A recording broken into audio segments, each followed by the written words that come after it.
विधवा भाभी के लिए बारात लेकर पहुंचा देवर। खबरदार जो किसी ने इन्हें हाथ भी लगाया। और भाभी आप यहाँ क्यों आई हैं? चलिए मेरे साथ, अभी घर चलिए। मैं आपको यहाँ 1 मिनट के लिए भी नहीं छोड़ सकता।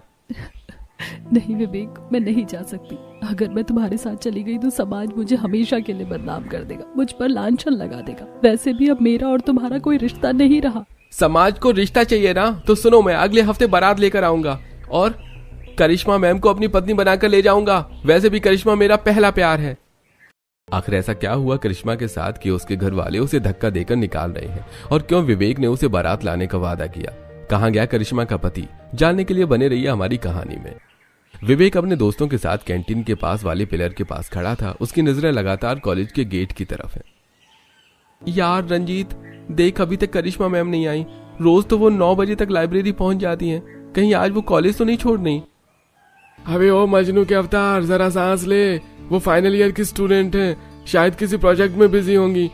और वैसे भी तू इतना क्यों तड़प रहा है? क्या तुझे सच में लगता है कि वो तुझ जैसे फ्लर्टी बॉय पर ध्यान देंगी?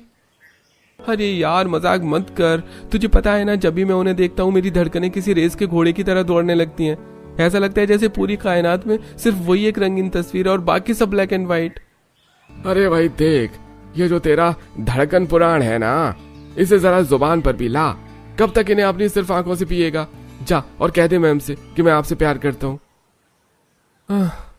कैसे कहूँ भाई, वो सीनियर हैं, मुझसे बड़ी हैं और सबसे बढ़कर कितनी ग्रेसफुल हैं। उनके सामने जाते ही मेरी सारी फ्लर्टिंग धरी की धरी रह जाती है।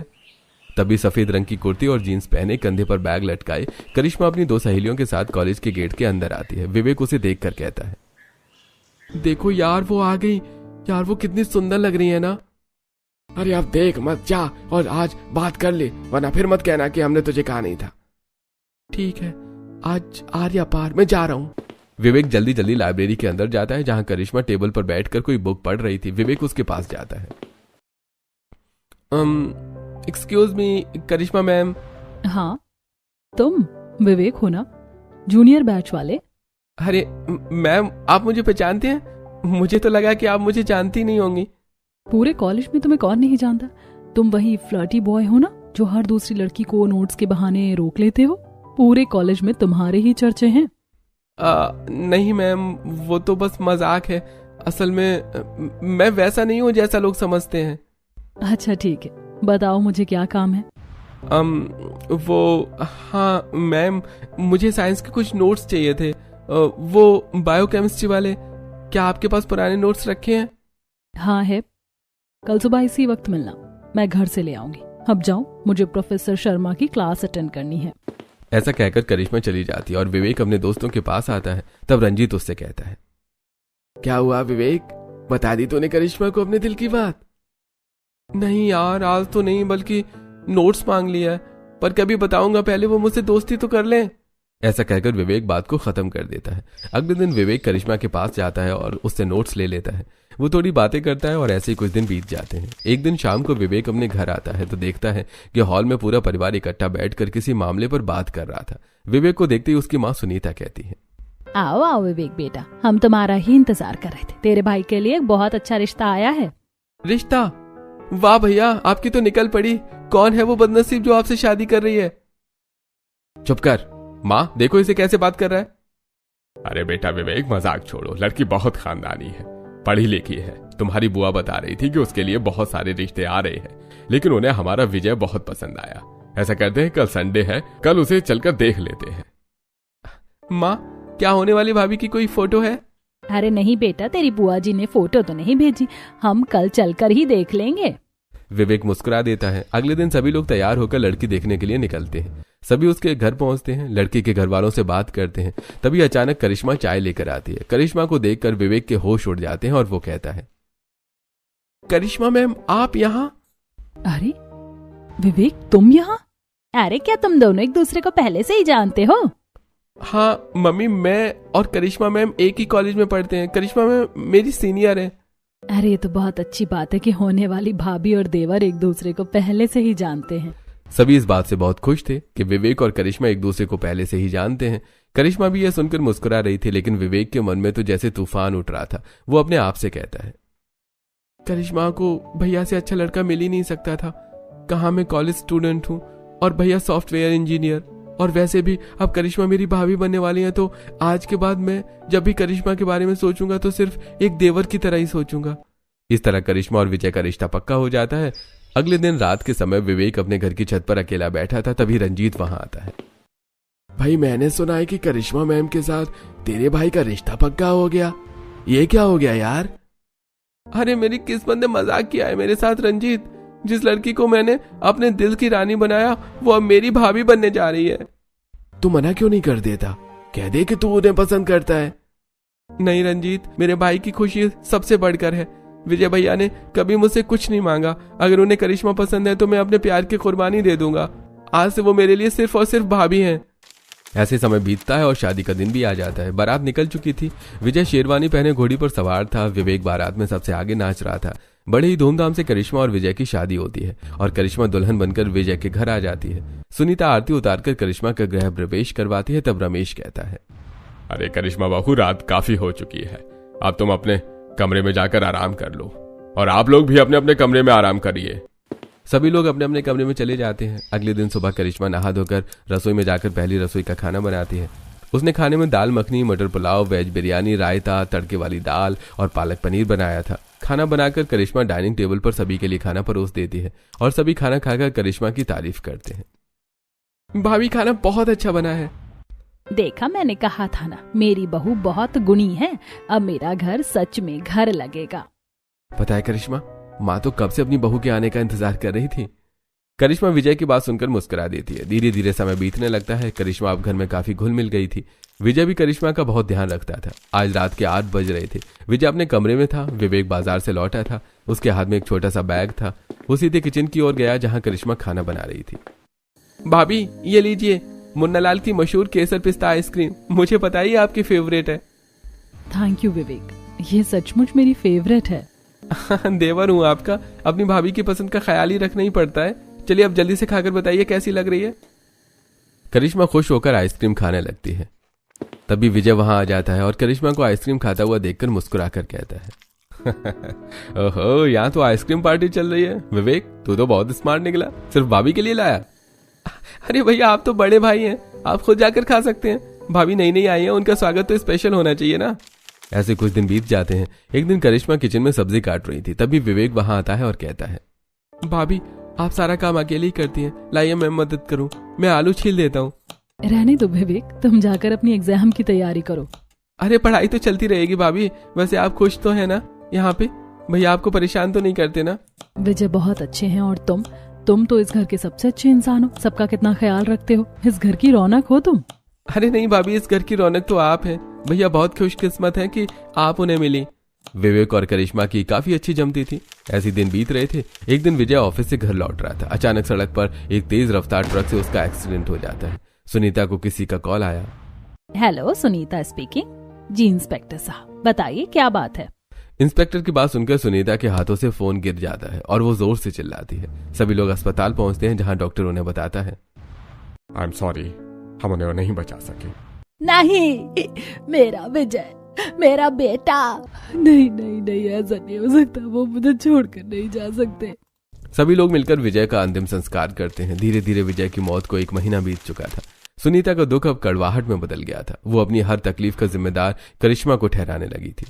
माँ जी, चाय पी लीजिए। क्या पिला रही है? जहर? मेरे बेटे को तो खा ही गई, अब मुझे भी मार डाल। मनोज कहीं की, जिस दिन से आई है मेरा घर शमशान बन गया है।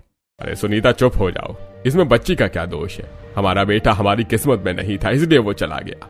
आप साइड मत लीजिए, इसके कदम ही खराब थे। कहते हैं पत्नी के आने से तो पति की उम्र बढ़ जाती है, लेकिन मेरा बेटा तो दुनिया से ही चला गया। अब जब बेटा ही नहीं रहा तो बहू से कैसा रिश्ता। सुनीता ऐसा कह रही थी कि तभी विवेक वहां आ जाता है और ये सारी बातें सुनकर कहता है, माँ आप ये कैसी गवारों वाली बातें कर रही हैं? जो कुछ भी हुआ उसमें भाभी का कोई दोष नहीं है। वो तो बेचारी खुद इतने बड़े दुख से गुजर रही हैं। हमें उनका सपोर्ट करना चाहिए, ना कि उनके खिलाफ खड़े होना चाहिए। विवेक की बात सुनकर सुनीता गुस्से से उठकर अपने कमरे में चली जाती है। तब करिश्मा कहती है, थैंक्स विवेक, मुझे समझने के लिए।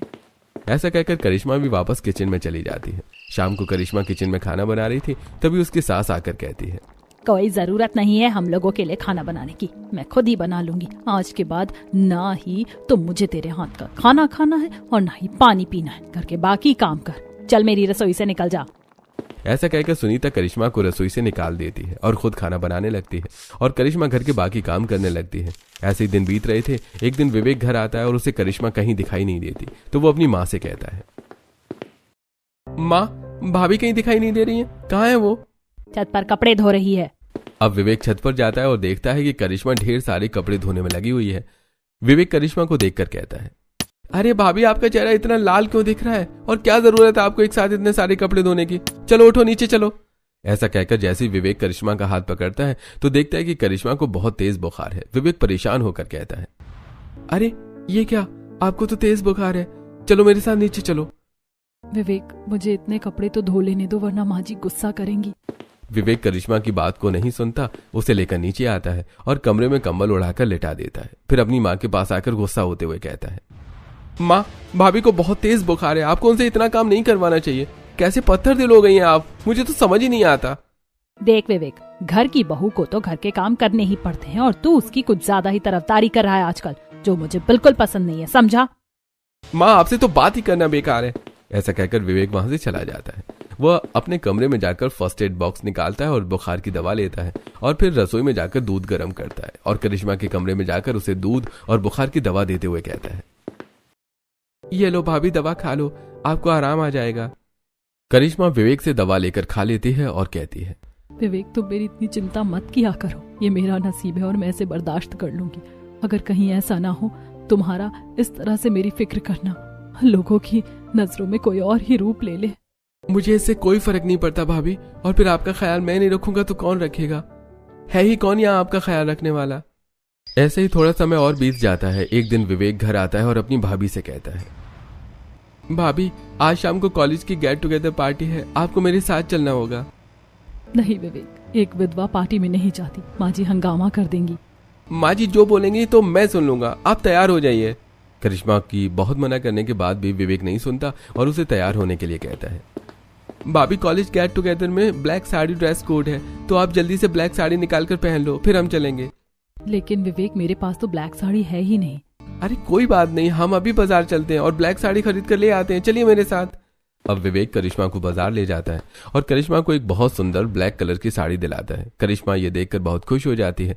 उसके बाद विवेक करिश्मा को पानी पूरी खिलाता है और फिर वो लोग घर आ जाते हैं। घर आते ही सुनीता करिश्मा को देखकर गुस्से में कहती है, कल मुही, शर्म नहीं आती तुझे? विधवा होने के बाद मेरे बेटे के साथ ऐसे घूमते हुए। माँ जी, मैं तो मना करी थी लेकिन विवेक ही नहीं माना।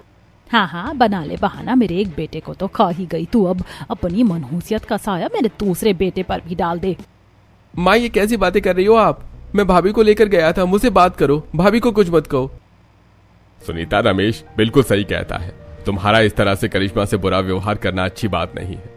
कब तक तुम अपने बेटे की मौत का बदला अपनी बहू से लेती रहोगी? जा बेटा, ले जा इसे, पार्टी में जाकर इसकी उदासी थोड़ी कम तो होगी।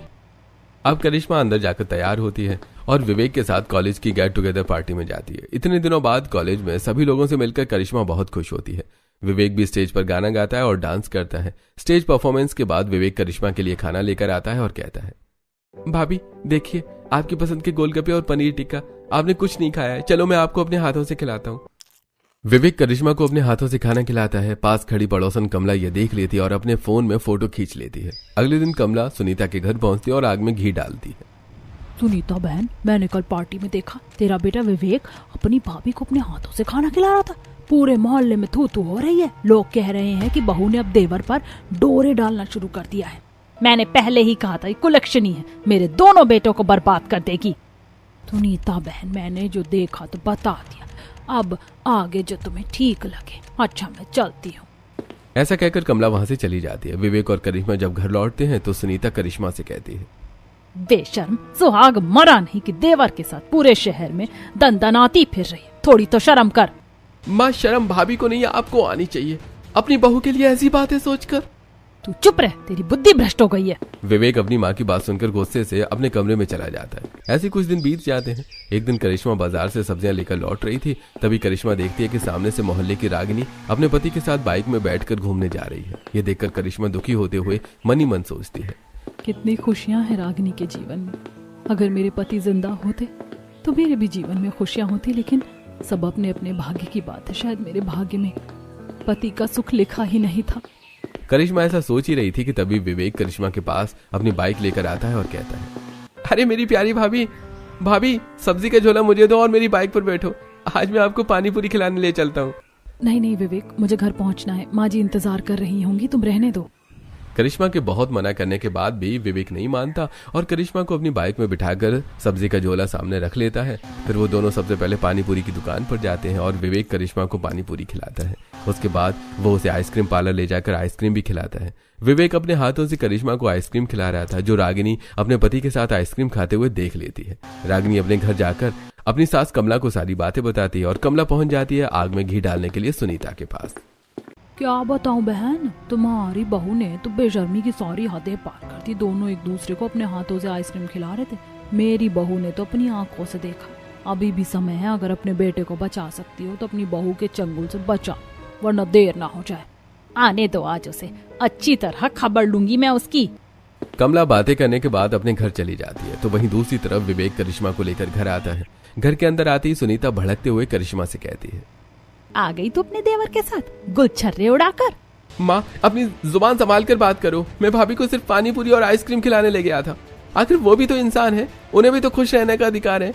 हाँ तो उसे खुश रखने वाला सिर्फ तू ही बचा है क्या दुनिया में? मैं तो कहती हूँ आज ही उसे उसके मायके छोड़ा। तुझे उसका दुख बांटने की कोई जरूरत नहीं, उसके मायके वाले देख लेंगे। माँ भाभी कहीं नहीं जाएंगी, ये यहीं रहेंगी। ऐसा कहकर विवेक गुस्से से अपने कमरे में चला जाता है और करिश्मा रोते हुए अपने कमरे में चली जाती है। इस घटना के बाद करिश्मा ने विवेक से बात करना छोड़ दिया था। वो विवेक से दूर दूर रहती थी। एक दिन विवेक करिश्मा के कमरे में आता है और कहता है, भाभी देखिए, मुझे एक बहुत बड़ी कंपनी से ऑफर लेटर आया और इंटरव्यू के लिए भी बुलाया गया है। मैं आज शाम को ही जा रहा हूँ। करिश्मा विवेक की बात का कोई जवाब नहीं देती और विवेक अपने इंटरव्यू के लिए निकल जाता है। उसके जाने के बाद करिश्मा मन ही मन सोचती है, सच में विवेक, मुझे पता था तुम बहुत कामयाब होगे, बधाई हो। विवेक के जाने के बाद करिश्मा और भी दुखी हो जाती है और सुनीता का जुल्म लगातार बढ़ता जाता है। एक दिन सुनीता पंडित जी को फोन लगाती है और कहती है, पंडित जी मैं आपसे विवेक के लिए लड़की देखने को कही थी, कुछ बात बनी कहीं पर? अरे नहीं नहीं बहन जी, दरअसल जहाँ भी रिश्ते की बात करो तो वो कहते हैं कि देवर और भाभी के बीच में कुछ चल रहा है और लोग इसीलिए विवेक के साथ अपनी लड़की का रिश्ता देने के लिए मना कर देते हैं। सुनीता फोन रखती है और गुस्सा होते हुए करिश्मा को आवाज देती है। करिश्मा दौड़कर वहां आती है। तब सुनीता कहती है, सारे जमाने में थू थू हो रही है कि देवर भाभी के बीच कुछ चल रहा है। तू यही चाहती है ना कि मेरे बेटे की शादी ना कर पाऊं और तू उससे शादी कर ले। मैं ऐसा कभी नहीं होने दूंगी। कल मुही निकल जा मेरे घर से इसी वक्त। नहीं नहीं माँ जी, ये मेरे पति का घर है, मुझे यहाँ से मत निकालिए। आप कहेंगे तो मैं कभी भी विवेक से बात नहीं करूंगी, मुझे यहाँ रहने दीजिए। करिश्मा गिड़गिड़ाती रहती है और रमेश भी बहुत मना करता है, लेकिन सुनीता नहीं मानती और हाथ पकड़कर धक्का देते हुए करिश्मा को बाहर निकाल देती है। करिश्मा के पास अब अपने मायके वापस आने के अलावा और कोई रास्ता नहीं था। जैसे करिश्मा दरवाजे पर आती है तो उसकी भाभी पल्लवी से देखकर मुंह बनाते हुए कहती है, करिश्मा तुम अकेली यहाँ आई हो? तुम्हारी सास ससुर या देवर कोई साथ नहीं आया? नहीं भाभी, मेरी सास ने मुझे घर से निकाल दिया। अब मैं हमेशा के लिए यहाँ गई हूँ। क्या कहा तुमने? हमेशा के लिए आई हो? देखो करिश्मा, एक बार विदा होने के बाद लड़की का घर उसका ससुराल ही होता है। तुम यहाँ ज्यादा दिन तक नहीं रह सकती। मेरे पति की छोटी सी जॉब है, आखिर मुझे और मेरे पति को भी तो अपने भविष्य के बारे में सोचना है। तभी ममता वहां आ जाती है और करिश्मा को गले लगाकर कहती है, पल्लवी बहू ऐसा क्यों कह रही है? तुझे तो पता है ना कि करिश्मा पर कितना बड़ा दुख का पहाड़ टूटा है। हाँ करिश्मा बेटा बैठ। ममता करिश्मा को बिठाती है, लेकिन पल्लवी गुस्से से अंदर चली जाती है। शाम को करिश्मा का भाई दिनेश से घर आता है। ममता उसे सारी बात बताती है और कहती है, बेटा अब करिश्मा यहीं रहेगी हमारे साथ। आखिर इस दुख में हम करिश्मा का साथ नहीं देंगे तो और कौन देगा? ममता ऐसा कह ही रही थी कि तभी पल्लवी वहां आती है और गुस्से से कहती है, देखिए जो अगर करिश्मा को यहाँ रहना है तो घर का सारा काम अकेले ही करना पड़ेगा। मैं बता दे रही हूँ, मैं किसी को मुफ्त की रोटियां नहीं तोड़ने दूंगी। और अगर आप मेरे बीच में आए तो मैं अपने मायके चली जाऊंगी, फिर रह लेना आप अपनी विधवा बहन के साथ। ऐसा कहकर पल्लवी गुस्से से अपने कमरे में चली जाती है। तब दिनेश करिश्मा को समझाते हुए कहता है, करिश्मा तुम तो जानती हो कि तुम्हारी भाभी का नेचर कैसा है। कल से तुम ही घर संभाल लेना ताकि वो तुम्हें यहाँ रहने दे। भैया मेरी किस्मत ने मुझसे इतना बड़ा मजाक किया है कि उसके आगे ये दुख तो कुछ भी नहीं है। आप चिंता मत कीजिए, मैं भाभी को किसी शिकायत का मौका नहीं दूंगी। अब करिश्मा वहां नौकरानी की तरह काम करती है। पल्लवी कभी उससे ढेर सारे कपड़े धुलवाती, कभी पूरे घर की डस्टिंग करवाती और ताने मारती वो अलग। पल्लवी का जुल्म हर दिन बढ़ता ही जा रहा था, लेकिन करिश्मा का भाई उसकी मां पल्लवी से कुछ नहीं कह पाते, क्योंकि वो जानते थे कि अगर उन्होंने कुछ कहा तो पल्लवी करिश्मा को घर से ही निकाल देगी। ऐसे कुछ दिन बीत जाते हैं। एक दिन करिश्मा किसी काम से घर से बाहर गई थी। तब पल्लवी ममता और दिनेश से कहती है, सुनिए जी, मैं कह रही थी कि करिश्मा की अभी उम्र ही क्या है, और वैसे भी लड़कियां जिंदगी भर मायके में बैठी अच्छी नहीं लगती। मैंने अपने गांव के रामप्रीत से करिश्मा के बारे में बात की है। रामप्रीत रिश्ता करने के लिए तैयार है। 1-2 दिन में वो करिश्मा को देखने आएगा। अच्छा खासा पैसे वाला है वो। पहली पत्नी मर गई है, अगर बात बनी तो हम दोनों का रिश्ता पक्का कर देंगे। लेकिन बहू, रामप्रीत तो उम्र में करिश्मा से बहुत बड़ा है। करिश्मा कभी भी उससे शादी करने के लिए तैयार नहीं होगी। माँ जी, करिश्मा को कोई सपनों का राजकुमार नहीं मिलने वाला। अब भलाई इसी में है कि करिश्मा को समझा बुझाकर रामप्रीत से उसकी शादी करा दी जाए, वरना जिंदगी भर विधवा बैठी रह जाएगी आपकी बेटी। हाँ, माँ पल्लवी ठीक कहती है। वैसे भी करिश्मा जब से इस घर आई है तब से लोग तरह तरह की बातें बनाते हैं, और सिर्फ उम्र ही तो ज्यादा है रामप्रीत की, और तो कोई बुराई नहीं है उसमें। पल्लवी, तुम रामप्रीत को बुला लो। इधर जहां करिश्मा का रिश्ता रामप्रीत के साथ करने की बात चल रही थी, वहीं दूसरी तरफ विवेक अपने घर पहुंचता है और अपनी माँ और पिताजी से कहता है, माँ, पिताजी, पता है आपको, मैं जिस इंटरव्यू के लिए गया था वो जॉब मुझे मिल गई है। बहुत अच्छी सैलरी और पोस्टिंग भी अपने शहर में ही है। जल्दी मैं जॉब ज्वाइन कर लूंगा। अरे वाह बेटा, ये तो बहुत खुशी की बात है। अब जल्दी ही मैं तेरी भी शादी करके घर में बहू ले आऊंगी। हाँ विवेक बेटा, आज अगर तुम्हारा बड़ा भाई होता तो ये देखकर बहुत खुश होता। पिताजी, भैया नहीं है तो क्या हुआ, भाभी है, मैं उन्हें भी जल्दी से खुशखबरी देकर आता हूँ। कहाँ है वो? भाभी, भाभी कहाँ हो आप? ये कहकर विवेक पूरे घर में करिश्मा को ढूंढता है, लेकिन करिश्मा उसे कहीं भी नहीं मिलती। तब वो अपनी माँ से आकर पूछता है, माँ, करिश्मा भाभी कहीं दिखाई नहीं दे रही है। कहाँ है वो? कहीं बाहर गई है क्या? नहीं बेटा, करिश्मा घर में नहीं है, बल्कि तुम्हारी माँ ने तुम्हारे जाने के बाद उसे धक्के देकर घर से निकाल दिया और वो यहाँ से अपने मायके चली गई। माँ, ये क्या किया आपने? भाभी को घर से निकाल दिया? अरे शर्म नहीं आया आपको ऐसा करते हुए? एक औरत होकर आप दूसरी औरत का दुख भी नहीं समझ पाई। पता नहीं किस हाल में होगी वो। मैं अभी जा रहा हूँ उन्हें लेने के लिए। विवेक, उसका पति दुनिया से चला गया। अब उसका ठिकाना उसका ससुराल नहीं बल्कि उसका मायका है। अगर वो यहाँ रहेगी तो पता नहीं लोग उसके बारे में क्या क्या कहेंगे, इसीलिए उसे वहीं रहने दे। माँ, किन लोगों की बात कर रही हो आप? जो सिर्फ बातें करना जानते हैं, आपका सुख दुख में साथ देना नहीं। मैं ऐसे लोगों की बातों को नहीं मानता। मैं जा रहा हूँ भाभी को वापस लाने, और उन्हें वापस लेकर ही आऊंगा। ऐसा कहकर विवेक बाहर निकलता है और अपनी बाइक उठाकर करिश्मा को लेने के लिए निकल जाता है।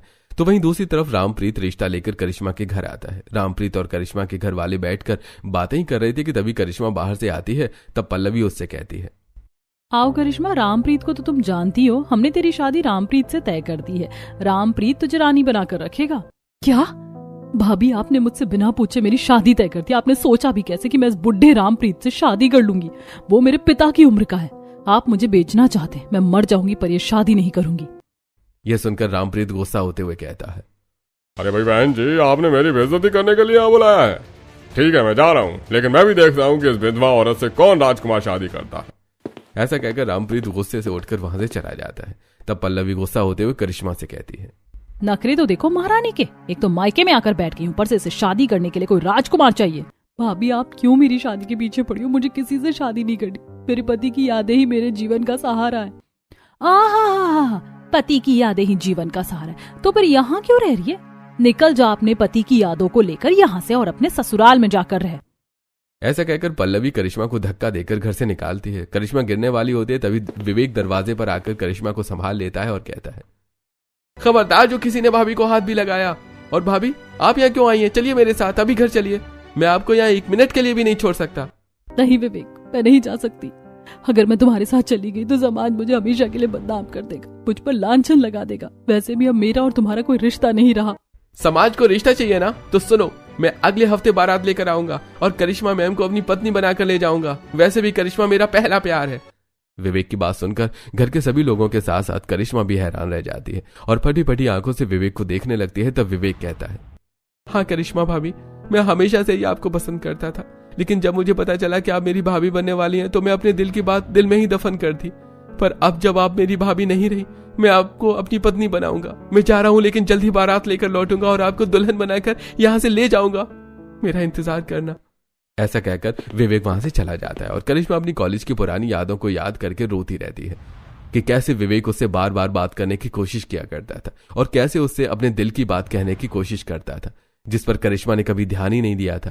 इधर विवेक घर लौटता है और अपने माँ बाप से कहता है, माँ, पिताजी, मैं भाभी से शादी कर रहा हूँ। क्या? ये तो क्या कह रहा है? तू उस विधवा से शादी क्यों करेगा भला? अरे शहर में लड़कियों की कमी हो गई है क्या? मैं तेरे लिए एक से एक लड़कियां ढूंढ दूंगी। नहीं माँ, मुझे किसी और से शादी नहीं करनी है, मैं करिश्मा से ही शादी करूंगा। वैसे भी अगर भैया ने उससे शादी नहीं की होती तो करिश्मा मेरी ही पत्नी होती। अब जब भैया नहीं रहे तो मैं करिश्मा को नहीं छोड़ सकता। उसकी माँ बोलती है कि मैं मर जाऊंगी, जहर खा लूंगी, पर यह नहीं होने दूंगी। माँ, आपकी दुआ साथ होगी तो खुशी होगी, नहीं तो मैं अपने फैसले पर अडिग हूँ। ऐसा कहकर विवेक अपने कमरे में चला जाता है। तब रमेश सुनीता को समझाते हुए कहता है, सुनीता, जवान लड़के से इस तरह जिद करना अच्छी बात नहीं है। वैसे भी करिश्मा बहुत अच्छी लड़की है। अगर वो फिर से हमारे घर में आएगी तो हमारा घर वापस से खुशहाल हो जाएगा। तुम मान जाओ। बहुत समझाने के बाद भी सुनीता नहीं मानती। विवेक अपनी बारात और शादी की तैयारी कर रहा होता है। उसने कार्ड छपवाए, सभी को कार्ड बांटे, करिश्मा के लिए शॉपिंग की और उसकी बारात का दिन भी आ गया। बारात बाहर सजी धजी तैयार खड़ी थी और विवेक के दोस्त डांस कर रहे थे। विवेक दूल्हा बना हुआ था। अपनी माँ के पास आता है और कहता है, माँ, बारात निकलने वाली है। मैं चाहता हूँ कि अपनी बहू को लाने के लिए आप भी मेरे साथ चलो। मैं उसे अपनी बहू नहीं मान सकती, मैं नहीं जाऊंगी। ठीक है माँ, मैं जा रहा हूँ। अगर आप साथ चलती तो मुझे खुशी होती। ऐसा कहकर विवेक वहां से चला जाता है। तब रमेश गुस्सा होते हुए सुनीता से कहता है, सुनीता, मुझे लगा था कि तुम अभी गुस्से में हो, लेकिन धीरे धीरे मान जाओगी। पर तुमने तो हद ही कर दी। तुम्हें अपनी अकड़ विवेक की खुशियों से ज्यादा प्यारी है। ठीक है, तो मत जाओ। मैं जा रहा हूँ विवेक की बारात में शामिल होने के लिए। पूरा शहर देख रहा था। एक देवर अपनी विधवा भाभी के लिए बारात देकर पहुंचा। ढोल नगाड़े बज रहे थे। विवेक ने शेरवानी पहनी थी। बारात करिश्मा के दरवाजे पर पहुंची। करिश्मा अपने घर के बाहर आती है। विवेक घोड़ी से उतरता है और रंजीत से शादी का जोड़ा लेकर करिश्मा के हाथ में देते हुए कहता है, करिश्मा मैम, मैं आ गया हूँ आपके लिए बारात लेकर। ये लीजिए शादी का जोड़ा और जल्दी से तैयार हो जाइए। मैं अपने साथ पंडित जी को भी लेकर आया हूँ। और हाँ, जल्दी कीजिए, मुहूर्त नहीं निकलना चाहिए। करिश्मा शादी का जोड़ा हाथ में ले लेती है और उसकी आंखों में आंसू थे। तभी पीछे से ममता उसके कंधे पर हाथ रखते हुए कहती है, बेटा, सचमुच तू बहुत भाग्यशाली है कि विवेक तेरे जीवन में। जा, आप जल्दी से तैयार होकर आ जा। तेरा सौभाग्य तेरा इंतजार कर रहा है। अब करिश्मा खुशी से अंदर जाती है और थोड़ी देर बाद वो सजी धजी दुल्हन के रूप में बाहर आती है। विवेक देखता है कि करिश्मा बहुत सुंदर लग रही थी। अब करिश्मा और विवेक दोनों मंडप में आते हैं और साथ फेरे लेते हैं। फिर करिश्मा की विदाई होती है और विवेक उसे लेकर अपने घर आ जाता है। सुनीता दरवाजे पर खड़ी थी। वो विवेक और करिश्मा को देखकर रोकते हुए कहती है, रुक जाओ करिश्मा, मेरे घर के अंदर नहीं आ सकती। ठीक है माँ, अगर आपको हम स्वीकार नहीं तो हम खुद चले जाते हैं। विवेक करिश्मा को लेकर वहां से चला जाता है। तब रमेश कहता है, सुनीता, तुमने आई हुई लक्ष्मी को ठुकराकर अच्छा नहीं किया। मुझे तो डर है कहीं तुम्हारा ये घमंड तुम्हें किसी दिन लेकर डूब न जाए। कहीं ऐसा ना हो कि तुम अकेली रह जाओ। अब विवेक करिश्मा को लेकर एक किराए के अपार्टमेंट में शिफ्ट हो जाता है। समय बीतता है। विवेक ऑफिस में जॉब कर रहा था और करिश्मा अपना घर संभाल रही थी। दोनों आपस में बहुत खुश थे। वो घूमते फिरते पार्टी करते, एक दूसरे से प्यार भरी बातें करते। ऐसे कुछ दिन बीत जाते हैं। एक दिन रमेश का फोन आता है और वे विवेक से कहता है, बेटा, तुम्हारी माँ का पैरालिसिस का अटैक हुआ है। वो सिटी हॉस्पिटल में है, जल्दी आ जाओ। विवेक फोन रखता है और करिश्मा को सारी बातें बताता है। यह सुनकर करिश्मा कहती है, माँ जी के साथ इतना बड़ा हादसा हो गया और हमें पता तक नहीं चला। चलो विवेक, जल्दी से अस्पताल चलते हैं, मुझे माँ जी की बहुत चिंता हो रही है। विवेक और करिश्मा अस्पताल पहुंचते हैं। अस्पताल के बेड पर सुनीता बेहोश लेटी हुई थी। करिश्मा अपनी सास के पैर के पास बैठकर कहती है, माँ जी, मैं आ गई हूँ, आप ठीक हो जाइए। मैं आपको छोड़कर चली जाऊंगी। अगर आप यही चाहती, बस आप आंखें खोलिए। लेकिन सुनीता बेहोश थी। अब करिश्मा सुनीता की बहुत सेवा करती है। 3 दिनों बाद सुनीता को होश आता है। तब रमेश उसे करिश्मा की सेवा के बारे में बताता है। ये सारी बातें सुनकर सुनीता को अपने किए पर बहुत पछतावा होता है। वो करिश्मा को अपने पास बुलाकर कहती है, मुझे माफ कर दे बेटा, मैं दुनिया की बातों में अंधी हो गई थी। आज मुझे एहसास हो गया कि तुझसे ज्यादा प्यार मुझे और कोई नहीं कर सकता। तू ही मेरे घर की सच्ची लक्ष्मी है। यह सुनकर करिश्मा सुनीता को गले से लगा लेती है। पूरा परिवार फिर से एक हो जाता है। विवेक और करिश्मा घर लौट आते हैं और सुखद जीवन बिताते हैं।